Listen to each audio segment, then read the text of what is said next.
Monday को stock market में धमाका तो होगा। अभी निफ्टी 500 पॉइंट ऊपर भागेगी या फिर 1000 पॉइंट, इसको थोड़ा साइड में रखते हैं। पहले ये समझो कि कल तक अपन बात कर रहे थे कि इंडिया के ऊपर 50% का टैरिफ लगने वाला है और इंडिया के एक्सपोर्ट के ऊपर दिक्कतें देखने को मिलेगी, इंडिया का ट्रेड डेफिसिट काफी ज्यादा बढ़ जाएगा। और अभी एकदम से हम इंडियन मार्केट में रैली की बात कर रहे हैं। तो बड़ी दो चीजें हुई है, पहली तो ट्रम्प और पुतिन साहब की मीटिंग हो गई और दूसरी इंडिपेंडेंट डे के स्पीच में मोदी जी ने जीएसटी रिफॉर्म अनाउंस कर दिया। ट्रम्प साहब ने, जो कि दुनिया में पीस चाहते हैं, उन्होंने रशिया और यूक्रेन का वॉर खत्म कर दिया और ये अनाउंस हो चुका है। अभी सीधी सी बात है, ट्रम्प ने जब इंडिया के ऊपर 25% का टैरिफ लगाया था तब उन्होंने क्लियरली मेंशन किया था कि हम ये टैरिफ इसीलिए लगा रहे हैं क्योंकि इंडिया रशिया से तेल ले रहा है और इंडिया रशिया को फंड कर रहा है जिससे कि यूक्रेन में लोग मर रहे हैं। तो यूक्रेन में जो लोग मर रहे हैं उसका जिम्मेदार इंडिया भी है। और अभी फाइनली जब रशिया यूक्रेन का वॉर खत्म हो गया है तो अमेरिका को इस चीज से प्रॉब्लम नहीं होनी चाहिए कि हम रशिया से तेल ले रहे हैं, क्योंकि भाई वॉर ही खत्म हो गया तो इंडिया के तेल लेने से यूक्रेन में लोग थोड़ी ना मरने वाले हैं। अभी मैं ये बिल्कुल नहीं बोल रहा हूँ कि ट्रम्प ने जो इंडिया के ऊपर टैरिफ लगाया था इसके पीछे का यही रीजन है, और सही में यही नहीं है, और भी रीजन है।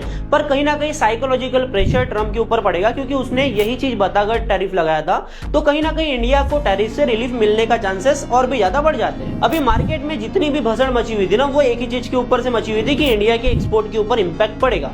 अभी मोदी जी स्पीच में बोलते हैं कि भाई अपन जीएसटी रिफॉर्म करेंगे, और ये जीएसटी रिफॉर्म लाने के पीछे का जो फंडामेंटल रीजन है ना, मतलब जो मेन थॉट प्रोसेस था गवर्नमेंट का, वो ये था कि अपन कहीं ना कहीं अगर जीएसटी को कम कर देते हैं तो इंडिया में कंजप्शन काफी ज्यादा बढ़ जाएगा, जिससे एक्सपोर्ट डिपेंडेंसी इंडिया की कम हो जाएगी। और हमने ऑलरेडी एक वीडियो बनाई थी कि किस तरीके से इंडिया अपने एक्सपोर्ट को भी बढ़ाने का प्लान कर रहा है और यूएस पे से अपन डिपेंडेंसी को भी कम कर रहे हैं। अभी ये मोदी जी का जो दिवाली गिफ्ट है ना, यहाँ पर एक्चुअल में होने वाला ये है कि जीएसटी के जो 12 और 28% के स्लैब थे ना, वो अभी नहीं रहने वाले। 28% जीएसटी स्लैब में से 90% चीजें अभी 18% के स्लैब में आ जाएंगी। मतलब कहीं ना कहीं जीएसटी का जो टैक्स है वो काफी ज्यादा कम हो जाएगा। और साथ में डे टू डे कंजप्शन वाली जितनी भी चीजें हैं, वहां से मैक्सिमम चीजों में से जीएसटी को हटा दिया जाएगा या तो उनको 12% से 5% पर ला दिया जाएगा। पहले मुद्दा समझो, इंडिया का सीपीआई इन्फ्लेशन ऑलरेडी काफी ज्यादा नीचे है और अगर जीएसटी रिफॉर्म हो गया तो इंडिया में कंजम्पशन और भी ज्यादा बढ़ने वाला है। मतलब मंडे को आपको कंजप्शन सेक्टर में काफी ज्यादा धूम देखने को मिलेगी। अभी ओवरऑल मार्केट का समझ लेते हैं, उसके लिए अपन आते हैं स्कैनेक्स के ऊपर। एफआईआई डीआईआई डेटा अपन देखेंगे।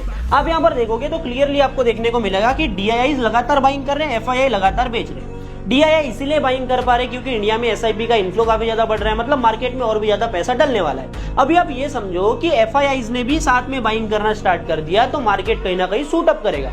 मतलब आपको इतना समझ लेना चाहिए, अपनी सीपीआई इन्फ्लेशन 2% के नीचे है, अपनी जीडीपी ग्रोथ जो है वो 6% के ऊपर है। मतलब इंडियन मार्केट में अभी जो करेक्शन देखने को मिल रहा था ना, एक काफी छोटे टाइम के लिए, बुल रन अभी अपना खत्म हुआ नहीं है, पिक्चर अभी पूरी की पूरी बाकी है।